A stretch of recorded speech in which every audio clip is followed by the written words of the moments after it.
Hi, this is the Galaxy Tab S9 Plus FE Plus, and I'll show you how to activate Hey Google of Google Assistant option on this device. So first, let's launch Google application. Tap on the right upper corner and go to the settings.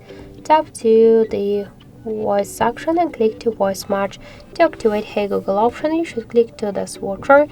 Then just tap to more. I agree once again. Next, more. I agree. And we could see that the Hey Google option successfully enabled. So if you want an assistant to recognize your voice, like in my case, just tap to voice model to add your voice model. Click here retain voice model and repeat after the assistant. So that's it. Thank you for watching, and if you like this video, leave thumbs up and subscribe our channel.